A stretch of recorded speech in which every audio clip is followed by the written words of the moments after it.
Welcome to the Capitol, everybody. Good afternoon. This is a great day for women in America. Yes, that's an applause, Lionel. House Republicans have yet again stood up for women. This is a commitment that we have made because it comports with what is right and what is common sense. We know from Scripture and from nature that men are men and women are women, and men cannot become women. It's sad that we have to say that. It's a matter of biology. It's how we're made. And if we try to ignore that or to undo it, we do so at our peril and to the detriment of our daughters. Across the country, female athletes like Riley Gaines and Paula Scanlon and Peyton McNabb have had to compete head-to-head against biological men. It's just not right. Around the world, it's estimated that more than 700 female athletes have been displaced by males in their women's sporting events. And that has resulted in more than 1,000 estimated medals, records, and scholarships intended for women going to men. My own daughters competed in sports as they were growing up, and I can only imagine the anger I would feel as a dad if they had their trophies stolen from them. But that's indeed what many women are facing today. And it's not just anger, it's fear. Biological men competing against women also poses a threat to the safety of our girls. It's dangerous, it's unfair, it's a rejection of reality, and it is just plain wrong. But today, the House voted to uphold common sense again. We voted to require all schools receiving federal funds to uphold the original meaning of Title IX and keep biological men out of women's sports. Last Congress, we voted on this legislation as well. We will note that not one single Democrat joined us. Today was an improvement. It's bipartisan. We had 2 Democrats that joined us. Yes. But it's shameful. There should have been many, many more. In fact, I would argue that every member of this body should have voted for common sense and to protect women. And for some reason, for politics, I guess, they chose not to. The American people sent a clear message in November. They want us to return to common sense. But it appears that some of our friends in the other party are ignoring that plea. This Congress, we have the power of a Republican Senate, and we will have Donald J. Trump return to the White House in less than a week. That is going to be a sea change around here, and we can't wait. And together we're making good on our campaign promises. We couldn't have done it without Greg Steube, my colleague from Florida, who's behind me here, who's been pressing this issue for so many years and providing great leadership. We're grateful for that leadership, and it's good to see the hard work rewarded on a day like this. I'll now turn it over to Riley Gaines, who really needs no introduction here. She's in Congress as much as members of Congress now. Here she is. She knows firsthand the dangers of allowing biological men to compete in women's sports, of course, and why this legislation is so necessary. I'm a big fan of hers. I'm so grateful for her courage and her moral clarity and her voice on this very important issue. Riley Gaines, everybody. Thank you. Thank you. Hello, my name is Riley Gaines. I am an ambassador for Independent Women's Voice. I am the vice chair of Athletes for America with America First Policy Institute. And I'm a former collegiate swimmer from the University of Kentucky.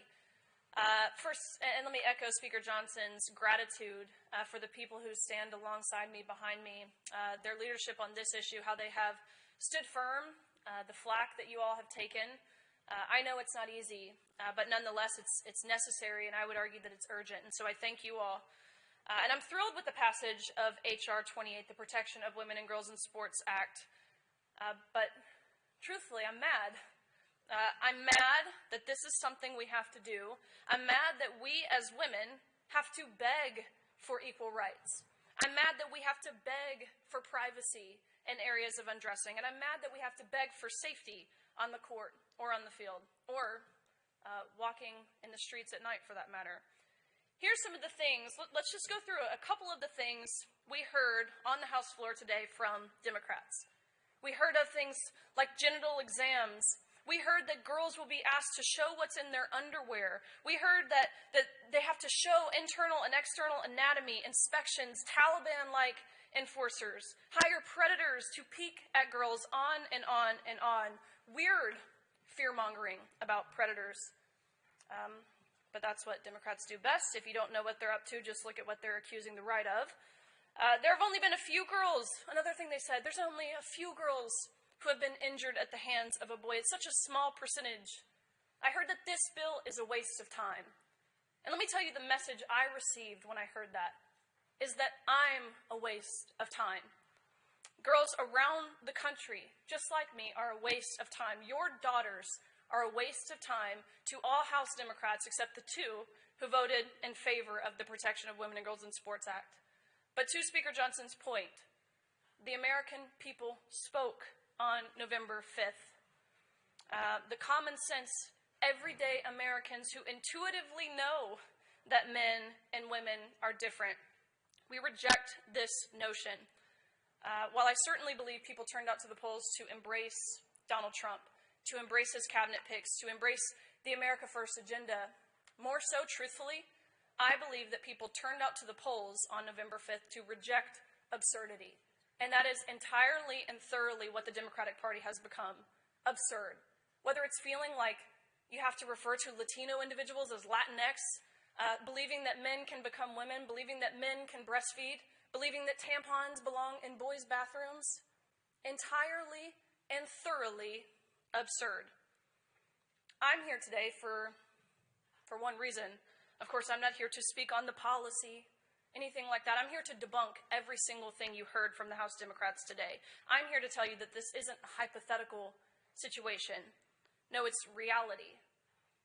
My story by now is seemingly well known, so I won't get into it. I could spend hours sharing the feelings and the emotions, the specifics behind watching a man steal a woman's national title, the feelings of humiliation and violation of having to strip down to nothing, fully unclothing yourself inches away from where a 6'4" man simultaneously fully exposed himself, stripping down to nothing, exposing his male genitalia non-consensually, might I add, which we used to properly label as some form of voyeurism or sexual harassment, indecent exposure. Now it's seemingly celebrated. Last fall, leading up to the election, the Independent Women launched the Riley Gaines Stand With Women scorecard. It was a first-of-its-kind resource that tells Americans who stands with women and who does not. The scorecard had a pivotal impact, delivering a 90% win rate for those who were Riley Gaines approved. I was honored to put my name to such a significant effort. No more hiding behind these phrases and taglines that the Democrats use, saying they're for women's rights. Go back and look at who voted in support of the Lake and Riley Act. Look at who voted in support of protecting women and girls in sports. And if they were no on one or both, then they do not get to say they support women. Men do not belong in women's sports. And with the House passage of the Protection of Women and Girls in Sports Act, we are one step closer as a nation to making sure that not one more male athlete is able to take a trophy, a roster spot, playing time, resources, or an opportunity to compete from a woman. The American people, again, we believe that women's sports are for women. I cannot believe we have to say this, but unfortunately we do. It matters. Last thing I'll say, if you're curious how your representative voted, your senator, any federal elected official, how well they stand with women, you can check that out at RileyGainesScorecard.com.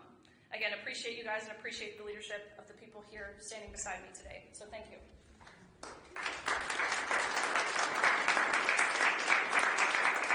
Thank you, Riley, and thank you for all of your advocacy on this and all of the women athletes, a lot of them that we have here today that have supported this for years. I've worked on this for years, and I want to thank the Speaker for bringing this to the floor so quick into new Republican Congress.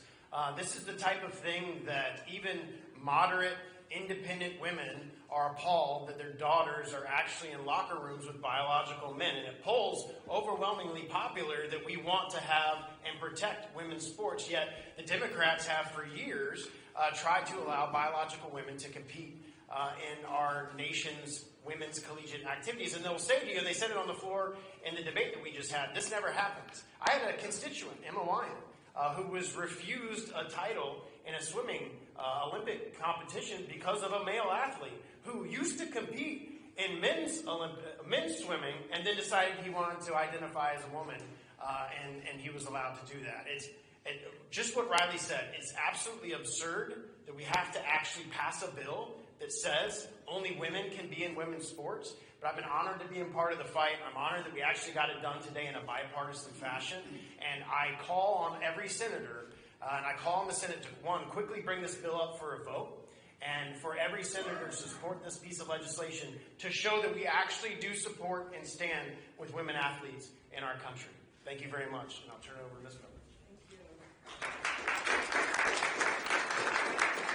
Good afternoon. It's great to be here to celebrate the passage of this bill and to be able to represent women. I'm the mom of 5 daughters and currently so far have 9 granddaughters. So this is all about how we're going to treat our women and girls. So I want to applaud my House colleagues for passing this critical legislation to protect our girls. And I also want to thank Speaker Johnson for his leadership in making this bill one of the first priorities of the 119th Congress. The American people spoke loud and clear in November. They do not want men in women's sports or locker rooms, and we are following through with the mandate given to us. It sickens me knowing that confused and predatory men can take away years of hard work from our girls and enter their sports and their locker rooms. Title IX was a hard-fought victory, and we must not allow the left to erase 50 years of equal rights in one fell swoop. We passed this bill in 2023, but tone-deaf Democrats refused to take it up in the Senate. I'm hopeful that Leader Thune and the GOP Senate majority will act swiftly in passing it, and President Trump is ready to sign it into law on day one. Thank you to each of you for your work to protect our girls, and may God continue to bless your efforts. Thank you.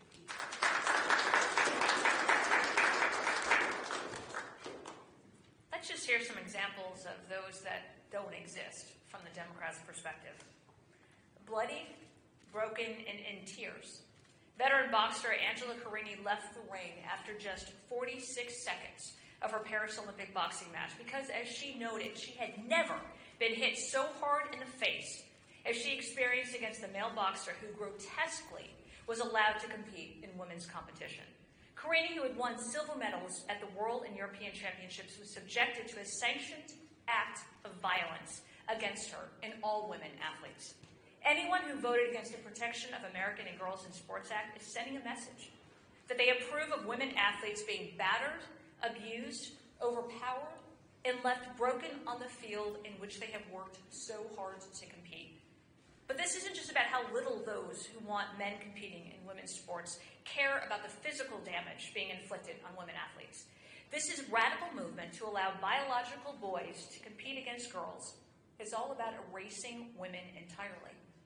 The position of these radicals is so utterly immoral and bereft of any shred of sanity that we need to make sure that they are completely run out of women's sports, women's locker rooms, and driven from any position of power where they are taking actions to erase women.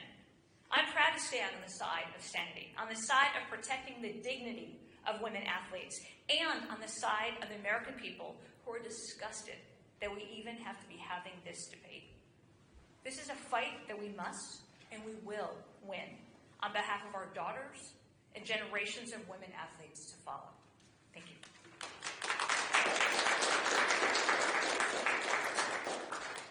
So we'll take a few questions. I got a number of experts and supporters, legal experts. ADF is here, and the Independent Women's Forum, and all the supporters, many organizations involved in this great effort. Questions from the audience? Otherwise, this will be the easiest thing I do today. Yes, sir. Jack Mason, Religion News Service. You led off by saying that a man cannot be a man. A man is a man and a woman is a woman, and a man cannot become a woman, and that's what Scripture teaches. That's at least the second time I've heard you reference that. Can you say why you think the Christian Scripture teaches that? I'm curious about your response to various different Christian traditions who interpret Scripture differently, even openly ordained, openly transgender individuals. Well, it goes back to the first book, Genesis. Male and female, he made them. I mean, this is pretty clear. I'm not sure there's another interpretation, but everybody's open to interpreting Scripture however they will. But this is comports with common sense as well. So we know it from our religious tradition, which I believe is the truth. I'm a Bible-believing Christian, make no apology about that. But whether you regard that as the truth or not, it's also nature. It's biology. And biology is not bigotry, as we say. Anyone who would accuse the supporters of this legislation otherwise is ill-informed. This is to protect women and girls. It's very clear. It's been articulated well, and you've heard examples. Bradley is one of the most famous. But again, it happens all the time, all across the country. Congress has a role to play here. We should step into this arena. And it's an appropriate thing for us to do. So we make no apology for it. And this is not out of dislike or discrimination against anybody at all. This is the right thing to do, is to protect women and girls, and that's our goal here. So, yes. Now that this, and Elizabeth Mitchell from the Daily Signal, now that this bill has passed, what plan does the House have to further empower Trump's cabinet appointees to root out transgender zoning in their departments? Well, it's an executive branch function. I mean, it is a big issue. I mean, probably the most famous ad of the campaign cycle was the one that the Trump administration ran on this issue, and it resonates with the American people. Congressman Stubbe mentioned it in the opinion polls. This is an 80-90% issue or more, depending on which poll you look at, because, again, it comports with common sense. It should not be a partisan issue. We should have every single member of Congress united on this. And I would challenge all of you to go ask the questions of the Democrats who voted against it, how in the world they can justify that, because I don't understand the argument at all. Other questions? Well, again, I want to thank all these fierce warriors and supporters who have stood strong on the issue and made this day possible. We will expect our Senate colleagues to do the right thing as well. Hopefully we will, and we get this legislation to the President's desk for signature. One more step, as we say, in returning common sense to Washington.